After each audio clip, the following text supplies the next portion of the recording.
گر تو ایسا کر کے دکھلاؤ، غلام مصطفیٰ ہو گر تو ایسا کر کے دکھلاؤ، علی کے عشق میں، علی کے عشق سے دامن کو اپنے بھر کے دکھلاؤ۔ تیسرا چوتھا مصرع کہ بہت دعویٰ اگر ہے تو در علم محمد پر، غلام عسکری جیسی غلامی کر کے دکھلاؤ، غلام عسکری جیسی غلامی کر کے دکھلاؤ۔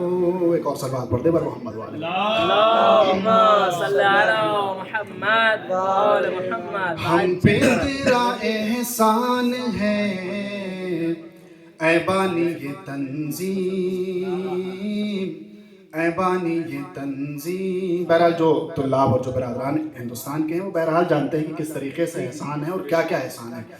ہم پہ تیرا احسان ہے اے بانی یہ تنظیم، اے بانی یہ تنظیم، مذہب تیری پہچان ہے اے بانی یہ تنظیم، سبحان اللہ سبحان اللہ، مکتب تیرا ارمان ہے اے بانی یہ تنظیم، تنظیم تیری شان ہے اے بانی یہ تنظیم۔ اور یہاں سے شعر کہ جہل اور جہالت کا فسو توڑ دیا ہے، ذروں کو پہاڑوں کی طرح جوڑ دیا ہے، اس قوم کی تاریخ کا رخ موڑ دیا ہے، تاریخ بھی حیران ہے اے بانی یہ تنظیم، ہم پہ تیرا احسان ہے اے بانی یہ تنظیم۔ جب نصف صدی پہلے عجب وقت پڑا تھا، تعلیم کا جذبہ نہ مکاتب کا پتہ تھا، ارے مدت سے جو طاقوں پہ غلافوں میں دھرا تھا، ہاتھوں میں وہ قرآن ہے اے بانی یہ تنظیم، ہم پہ تیرا احسان ہے اے بانی یہ تنظیم۔ پالا تھا جسے جہل و جہالت کی فضا نے، بہلایا تھا جس کو ہوس و حرص و ہوا نے، ارے اٹھا تھا جو تنظیم کی شمع کو بجھانے، خاموش وہ طوفان ہے اے بانی یہ تنظیم، ہم پہ تیرا احسان ہے اے بانی یہ تنظیم۔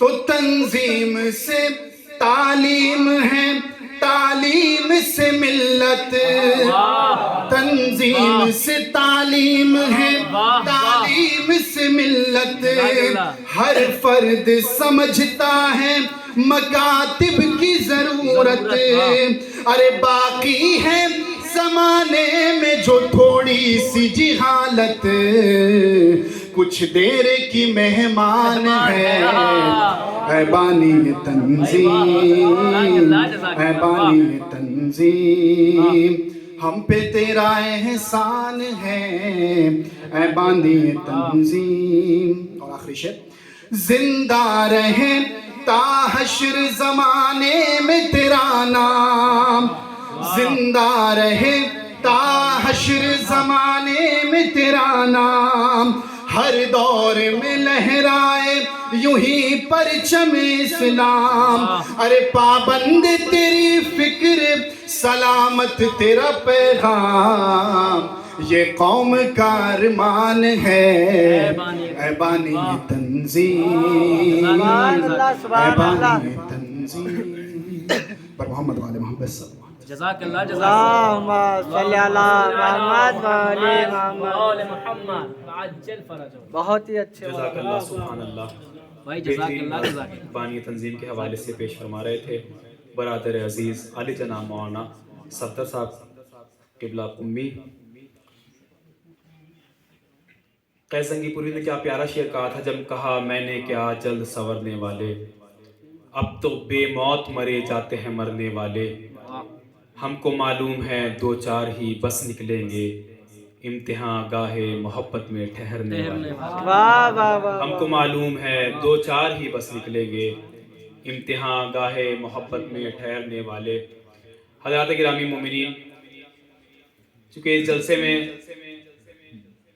صرف ہندوستانی طلاب ہی موجود نہیں ہیں بلکہ پاکستانی برادران بھی اس جلسے میں موجود ہیں, اور وہ شخصیت کہ جس نے خطیب اعظم علامہ غلام عسکری صاحب قبلہ کا زمانہ درک کیا ہے, وہ شخصیت حجت الاسلام والمسلمین عالی جناب مولانا جمال صاحب قبلہ ہمارے درمیان موجود ہیں. لہذا میں خطیب اعظم کی شخصیت پر باقاعدہ روشنی ڈالنے کے لیے زحمت دوں گا حجت الاسلام والمسلمین عالی جناب مولانا جمال صاحب قبلہ کو کہ وہ آئیں اور باقاعدہ طور پہ خطیب اعظم کی شخصیت پر روشنی ڈالیں. آپ قبلہ کی صحت و سلامتی کے لیے باواز بلند تر نعرہ درود ارشاد فرمائیں. اللہم صلی علی محمد و آل محمد و عجل فرجہ. السلام علیکم. علیکم السلام. بسم اللہ الرحمن الرحیم. وبہ نستعین وہو خیر ناصر و معین. الحمد للہ رب العالمین الذي هدانا لهذا وما كنا لنهتدي لولا ان هدانا الله لقد جاءت رسل ربنا بالحق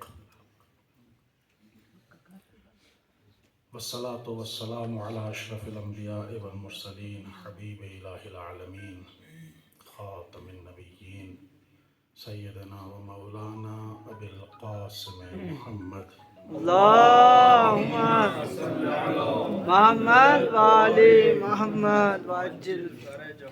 وعلى أهل بيته الطيبين الطاهرين المعصومين المظلومين المنتخبين المنتجبين الهداة المهديين الذين أذهب الله عنهم الرجس وطهرهم تطهيرا. صلوات أما بعد فقد قال الله الحكيم في القرآن العظيم وقوله الحق. أعوذ بالله من الشيطان الرجيم.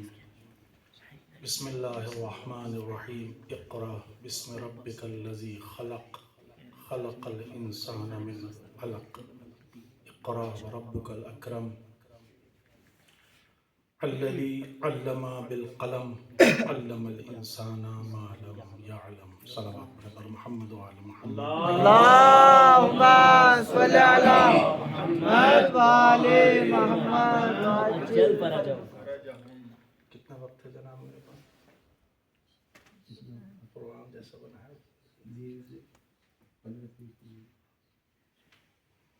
بلند ترین نعرہ صلوات.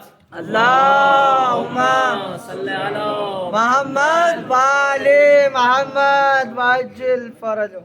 ایک اور صلوات پڑھتے ہیں باواز. اللہم صلی علی محمد و آل محمد و عجل فرجہ. جس عظیم اور اہم شخصیت کے حوالے سے اور اس کی یادگار اور خدا پسند خدمات کا خراج عقیدت پیش کرنے کے لیے ہم سب یہاں جمع ہوئے ہیں، اس ذات کے لیے اور اس کے تعارف کے لیے۔ ابھی آپ نظم میں سماعت فرما رہے تھے اور وہ آخری شعر جو ہمارے بھائی نے پڑھا ہے ڈاکٹر پیام اعظمی صاحب کا، وہ واقعاً بانی تنظیم خطیب اعظم علامہ غلام عسکری تابہ سراہ کی شناخت، ان کی معرفت اور ان کو پہچاننے کے لیے ایک بہترین شعر ہے کہ کتنا دھنی تھا اپنے قلم اور زبان کا المختصر خمینی تھا ہندوستان کا۔ یوں عمر بہت مختصر ہے، 57 برس کی عمر ہے خطیب اعظم کی، لیکن کارنامہ ایسا ہے جو صدیوں پر مشتمل ہے۔ آپ کی عمر مبارک 18 برس تھی جب آپ خطیب اعظم کے لقب سے مشہور تھے، جزاک اللہ۔ یعنی جوانی اور نوجوانی میں اللہ عز و جل کی طرف سے جو آپ کو عنایت ہوئی تھی، آپ نے علم کے راستے پر جو قدم رکھا اور معارف آل محمد اور علوم الہیہ کو جو حاصل کیا، اپنے قلم اور اپنی زبان کے ذریعے اس طریقے سے دنیا تک پہنچایا کہ آج بھی آپ کے رشحات قلم اور آپ کے مکتوبات ہم سب کے لیے مشعل راہ ہیں۔ اور زبان کا ثبوت آپ نے دیکھا ہے کہ 18 برس کی عمر میں خطیب اعظم کا لقب پا لیا۔ سبحان اللہ۔ یوں بر صغیر ہندوستان، پاکستان اور اردو زبان کے علاقے میں طلاقت زبان اور سخنوری، گفتگو کرنے کا انداز پوری دنیا میں نرالا ہے، اور جو تاثیر اس مٹی میں پائی جاتی ہے دوسرے مقامات پر کم دیکھنے کو ملتی ہے۔ ہم سے ہمارے بزرگوں نے یہ نقل کیا ہے، اور علامہ جوادی علیہ رحمت و رضوان کی زبانی عقید نے سنا ہے جب آپ کا انتقال ہوا ہے، اس موقع پر بھی اس طریقے کے تذکرے ہر جگہ موجود تھے کہ باقاعدہ وقت کے مجتہد اور ذمہ دار شخصیت علامہ شہید باقر الصدر نے علامہ جوادی کے ذریعے یہ پیغام پہنچایا تھا ہند و پاکستان میں کہ اللہ نے یہ آپ کو انتہائی ممتاز خصوصیت سے نوازا ہے کہ بولنے کا ہنر دیا ہے۔ آپ کی ذمہ داری معارف آل محمد کو پہنچانے کے لیے اور بھی عظیم ہو جاتی ہے۔ تو وہ انسان جس کے بارے میں یہ کہا جاتا ہے کہ مجلسوں میں، محفلوں میں اور گفتگو جہاں کی جاتی ہے ان بزموں میں غلام عسکری کی غین، یعنی جب پتہ چلتا تھا کہ غلام عسکری آ رہے ہیں تو جمع غفیر اکٹھا ہو جایا کرتا تھا۔ کیا کہنے، ماشاءاللہ بھائی ماشاءاللہ، سبحان اللہ، سبحان جزاک اللہ۔ اللہ۔ لیکن اس نے جب اپنی ذمہ داری کا احساس کیا تو اس نے یہ نہیں دیکھا کہ اب اگر میں اپنا راستہ معارف آل محمد کو پہنچانے کے لیے بدلتا ہوں تو جو میرا مجمع ہے، جو واہ ہے، جو سبحان اللہ ہے، جو جمع غفیر جمع ہوتا ہے، نوبت یہ بھی آ سکتی ہے کہ ان کی صورت دیکھنے کے بعد لوگ راستہ بھی کاٹ سکتے ہیں۔ اللہم صلی علی محمد وآل محمد وعجل صلوات فرجہ۔ بآواز بلند پڑھنا۔ اللہم صلی علی محمد وآل محمد وعجل فرجہ۔ ایک اور درود پڑھیں بآواز بلند.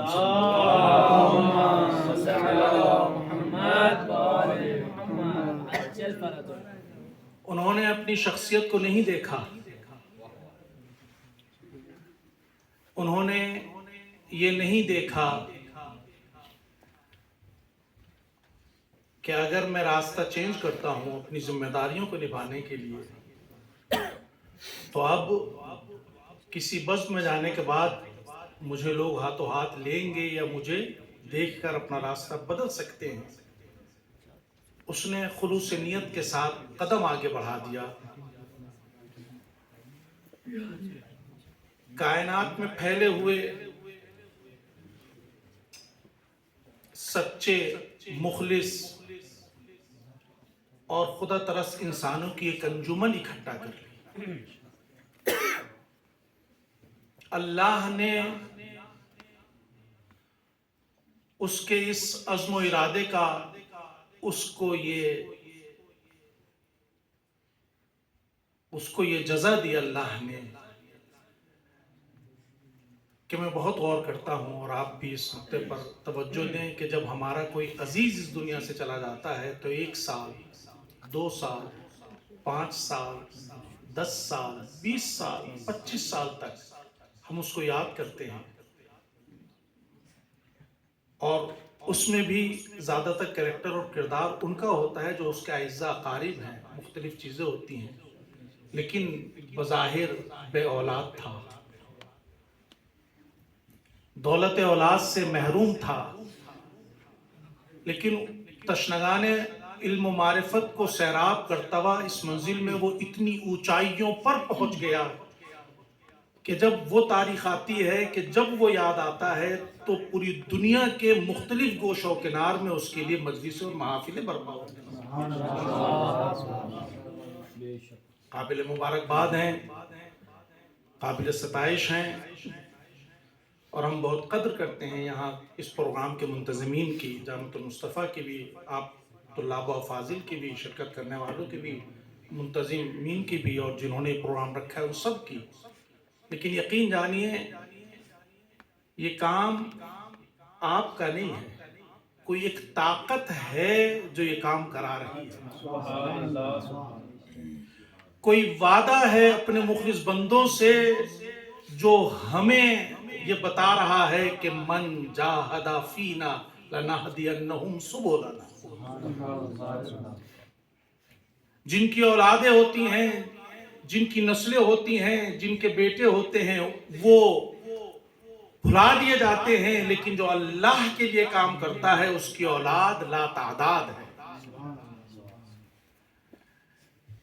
تنظیم المکاتب سے پہلے جیسے ہمارے بزرگ بیان کرتے ہیں تعلیم کی کیا پوزیشن تھی اور کیا حالت تھی، اس کا اندازہ ہم یوں لگا سکتے ہیں کہ آج جو بھی علم کی راہ میں بر صغیر میں، اس لیے کہ تنظیم المکاتب فقط ہندوستان میں نہیں ہے، ابھی میرے ناظم محترم نے کہا یہاں ہندوستان کے طالب علم ہیں، پاکستان کی بھی شاید نہ جانتے ہو، نہیں، تنظیم المکاتب کی شاخیں پاکستان میں بھی ہیں، اور وہ ایک کوئی الگ ادارہ نہیں ہے، یہی تنظیم المکاتب ہے جس کے بانی غلام عسکری ہیں. اور فقط مالی اعتبار سے، چونکہ ملکوں کا فرق ہوتا ہے، سب کے اختیارات الگ ہیں، دوسری چیز ہیں، لیکن ایک فکر تھی، ایک مکتب ہے غلام عسکری جو انسان کو راہ الہی میں آگے بڑھنے کے لیے تعلیم کی طرف تشویق کرتا ہے. اس کو کسی چہار دیواری میں ڈھونڈنے کی ضرورت نہیں ہے، بلکہ جہاں بھی علم ہے، جہاں بھی تعلیم ہے، جو بھی مدرسہ ہے، جہاں بھی پڑھائی ہوتی ہے، جو بھی آل محمد علیہ السلام کی طرف پڑھتا ہے، در حقیقت وہ غلام عسکری ہے. سبحان اللہ، سبحان اللہ. وہ اسی راستے کو طے کر رہا ہے جو خطیب اعظم نے پہچانوایا ہے، اسی راستے کو طے کر رہا ہے. آج سے تقریباً 50 سال پہلے ادارے کی بنیاد ڈالی ہے.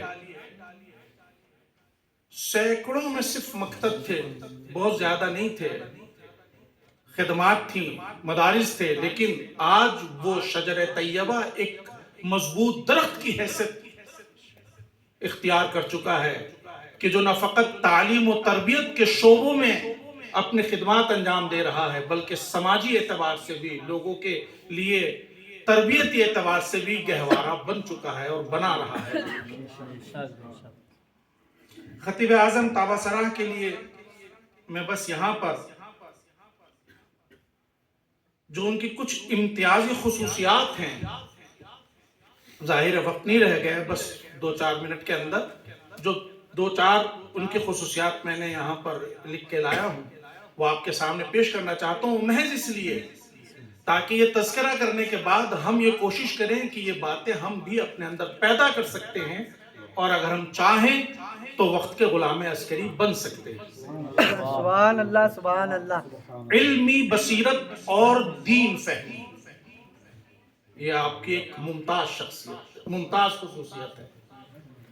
وہ فقط الف بے کو پڑھنے اور جاننے اور اس کا سیکھ لینے کو علم نہیں سمجھتے تھے، بلکہ حقیقت علم کو جاننے کی کوشش کرتے تھے، اور بصیرت ان کے یہاں پائی جاتی تھی دین کو اس کی گہرائیوں کے ساتھ سمجھنے، اور سمجھنے کے بعد اس پر عمل کرنے اور اپنے عمل سے لوگوں کو اس طرف لانے کی کوشش کیا کرتے تھے۔ ایک درود پڑھیں بآواز بلند۔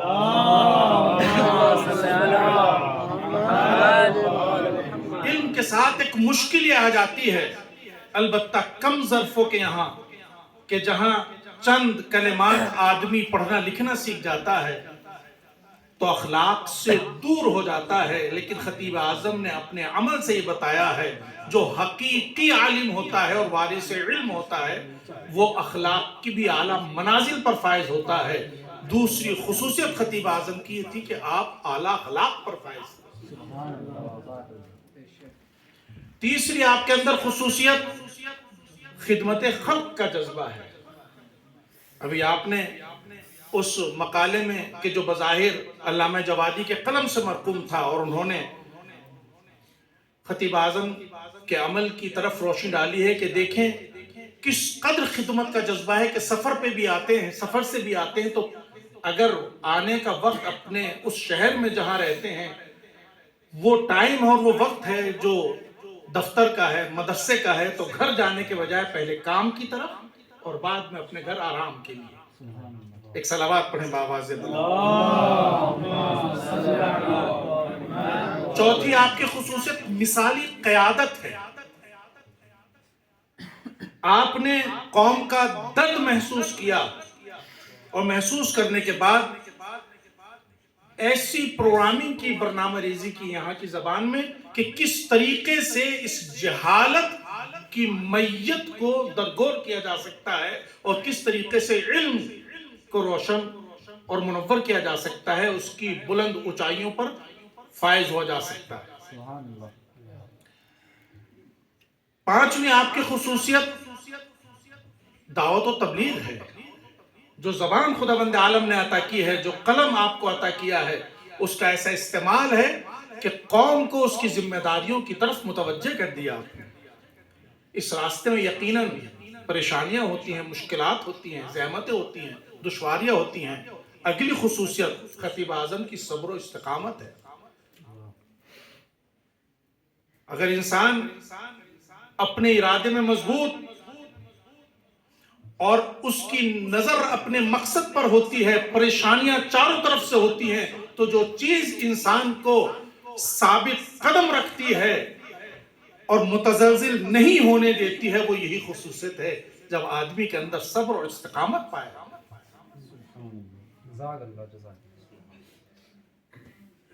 اہم ترین جو خصوصیت ہے خطیب اعظم کی وہ ہے توازن، اعتدال۔ نہ افراد کا شکار ہوتے تھے آپ اور نہ تفریط کا۔ آخری خصوصیت خطیب اعظم کی جو اس وقت قابل ذکر ہے اور میں آپ کے سامنے بیان کرنا چاہتا ہوں، جو بہت ضروری ہے ہر بندہ خدا کے لیے، ہر انسان کے لیے، اور ہمارے اور آپ کے لیے۔ آپ صاحبان علم ہیں، صاحبان فضل ہیں، اہل تحقیق ہیں، اور مجھ جیسے طالب علم کے لیے جس نے علماء کا لباس پہن رکھا ہے، بہت ضروری ہے جو چیز، اور وہ ضامن ہے ہماری کامیابی کا، اور ضروری ہے ہمارے اس علمی تبلیغی اور خدمتی سفر کے لیے، وہ ہے اخلاص۔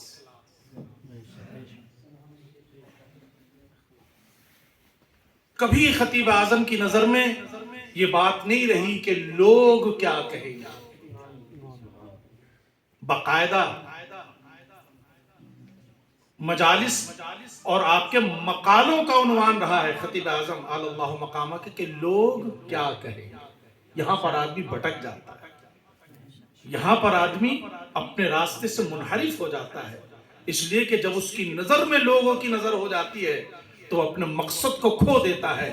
لیکن وہ مرد حر جس کی نظر میں سوتے جاگتے اٹھتے بیٹھتے ہر لمحہ فقط پروردگار ہوتا ہے، تو وہ پھر یہ نہیں دیکھتا کہ لوگ کیا کہیں گے، وہ یہ دیکھتا ہے میری ذمہ داری کیا ہے۔ اور پھر خدا بند عالم نے بھی فرمایا ہے کہ جو شخص من اصلح بینہ و بین اللہ فقد اصلح اللہ بینہ و بین الناس، جو اپنے اور اللہ کے درمیان کے معاملات کی اصلاح کر لیتا ہے، اس کو سلجھا لیتا ہے، صحیح کر لیتا ہے، تو لوگوں اور اس کے درمیان کے رابطے کو تو خود بخود خدا صحیح کر دیتا ہے۔ خطیب اعظم کے سلسلے سے اللہ کا یہ وعدہ ہم اور آپ اپنی آنکھوں سے دیکھ رہے ہیں۔ جو لوگ گالیاں دے رہے تھے، جو لوگ کوس رہے تھے، جو لوگ آپ کے راستے میں روڑے اٹکا رہے تھے، بس اوقات ہمیں دیکھنے ملتا ہے کہ جس مشن کو لے کے خطیب اعظم آگے بڑھے ہیں، ان لوگوں نے بھی وہی راستہ اپنایا ہے۔ کتنے ایسے افراد ہیں کہ جو جب خطیب اعظم کی جس مشن کی مخالفت کر رہے تھے، آج ان کے ادارے ہیں، آج ان کے مدرسے ہیں، آج وہ مکاتب کھول رہے ہیں، آج وہ جریدے نکال رہے ہیں۔ یہ کتابوں کا چھپنا، یہ جریدوں کا نکلنا، یہ مکاتب کا قائم ہونا، یہ مدرسوں کا کھلنا، یہ علم کی قیمت کا احساس ہونا بتا رہا ہے کہ غلام اس کے لیے اپنی جگہ صحیح تھا، اور جو اس کی مخالفت کر رہے تھے انہوں نے راستہ غلط اپنایا۔ رب کریم کی بارگاہ میں شکر گزار ہوں کہ اس نے ان چند کلمات کو ادا کرنے کی توفیق کرامت فرمائی، اور ساتھ ہی یہ دعا بھی کرتا ہوں کہ چند ٹوٹے پوٹے کلمات اپنی بارگاہ میں قبول فرمائیں، اور آپ تمام حضرات سے دستبستہ گزارش کرتا ہوں کہ 1 مرتبہ سورہ حمد اور 3 مرتبہ سورہ اخلاص کی تلاوت فرما کر بانی انقلاب امام خمینی اور تمام علماء مجتہدین اور بانی تنظیم خطیب اعظم اور تمام خادمان دین حق اور مذہب اہل بیت کی ارواح طیبہ کو پڑھ کر بخش دوں۔ السلام علیکم۔